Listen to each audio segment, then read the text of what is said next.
ओम शांति। आपका प्रश्न है संपूर्ण राजयोगी के गुण।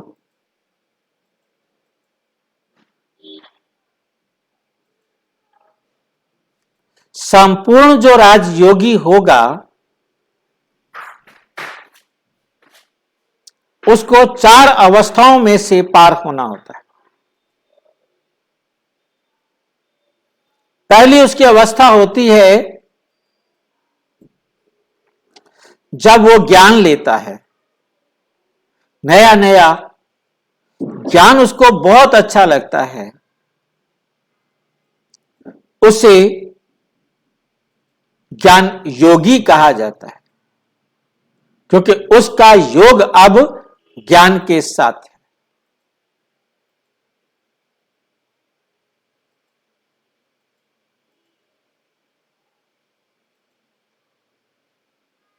जब ज्ञान उसे बहुत अच्छा लगता है तब उसकी बुद्धि स्वीकार करती है कि ये बात बिल्कुल ठीक है, मुझे ऐसा ही करना चाहिए। तब उसे बुद्धि योग कहते हैं।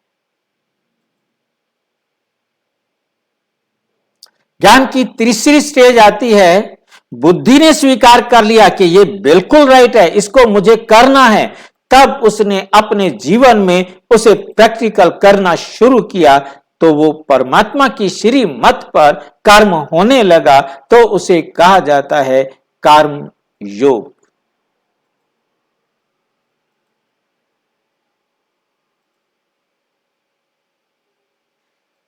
जब उसका एक एक कर्म परमात्मा की श्री मत पर होता है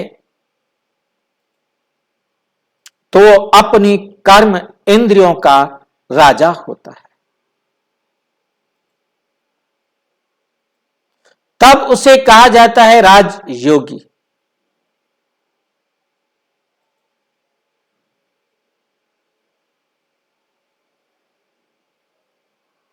राजयोगी को अपनी इस स्टेज तक पहुंचने के लिए इन 4 स्तंभ का भी प्रैक्टिकल अपने जीवन में प्रयोग करना होता है। एक ब्रह्मचर्य,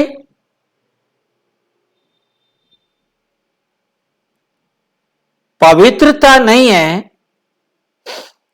ब्रह्मचर्य का अर्थ है पवित्रता।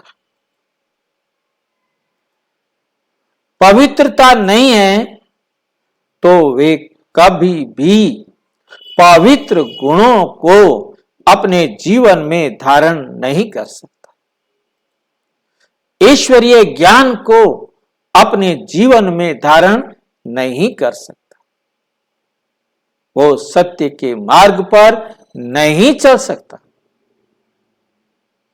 संपूर्ण राजयोगी नहीं बन सकता। संपूर्ण पवित्रता अर्थात मैं आत्मा हूं।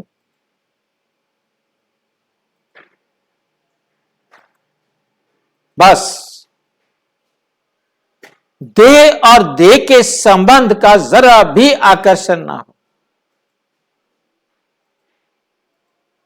क्योंकि जरा भी देह और देह का आकर्षण होगा तो वहां इच्छा आएगी, कामना आएगी, और कामना आई तो ब्रह्मचर्य नहीं। कुछ भी सांसारिक इच्छा को पाने के लिए जरा भी संकल्प ना उठे, उससे कहा जाता है ब्रह्मचर्य। चाहे वो खाने के लिए हो, चाहे पहनने के लिए हो, चाहे जीवन में कहीं भी उपयोग करने के लिए, जो मिल गया वो अच्छा। बस शुद्ध अन्न, ऐसा अन्न नहीं खाना जिसमें प्याज, लहसुन, मांस, मदिरा, राजसी, अधिक तला हुआ, सड़ा हुआ, गला हुआ। शुद्ध सात्विक आहार लेना है। और परमात्मा का संग करना है, सत्संग। केवल और केवल परमात्मा की संगत में रहना है और दुनिया में किसी की संगत में नहीं रहना। एक परमात्मा का ही कहना मानना है और किसी का कहना नहीं मानना। अपने जीवन में दैवी गुणों को धारण करना है, तभी हम देवता बनेंगे। जितना गुण धारण करेंगे वैसा हम देवता बनेंगे। जब हम सर्व गुण संपन्न बनेंगे तब संपूर्ण राजयोगी बनेंगे।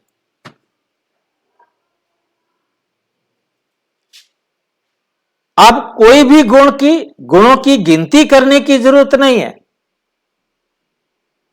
सहनशीलता, संपूर्ण सहनशीलता, धैर्यता, संपूर्ण धैर्यता, मधुरता, संपूर्ण मधुरता,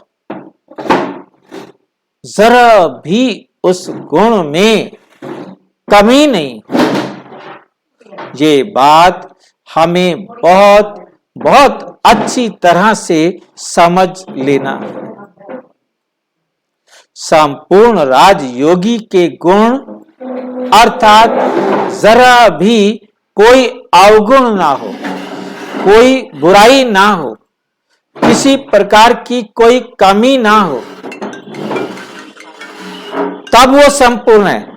यदि उसमें कमी है तो वो संपूर्ण राजयोगी नहीं हो सकता, कभी नहीं हो सकता। संपूर्ण राजयोगी अर्थात एकदम एक एक संस्कार ईश्वरीय मत के अनुसार बना हुआ हो। यदि वो ईश्वरीय मत के अनुसार बना हुआ नहीं है तो जरूर कहीं न कहीं कमी है और वो संपूर्ण राजयोगी नहीं हो सकता।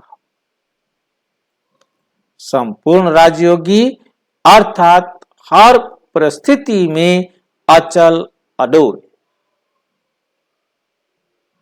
एकदम संसार की किसी भी वस्तु के प्रति, व्यक्ति के प्रति कोई आकर्षण नहीं।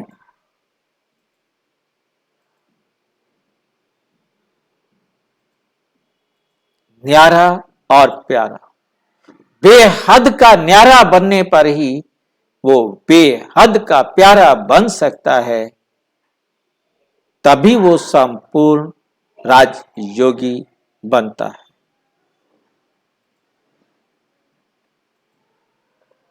बाबा की बड़ी वंडरफुल लाइन है, जितना न्यारा उतना ही परमात्मा से प्यारा, संपूर्ण न्यारा, संपूर्ण परमात्मा से प्यारा, संपूर्ण परमात्मा प्यारा, संपूर्ण जरा भी उसमें कमी नहीं।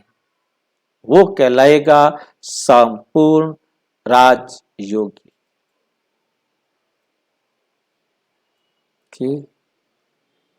और अच्छी तरह से समझना हो तो प्रजापिता ब्रह्मा कुमारी ईश्वरीय विश्वविद्यालय के किसी भी सेवा केंद्र पर संपर्क करें और यदि कोई प्रश्न है तो 9213106986 पर केवल टेलीग्राम करें।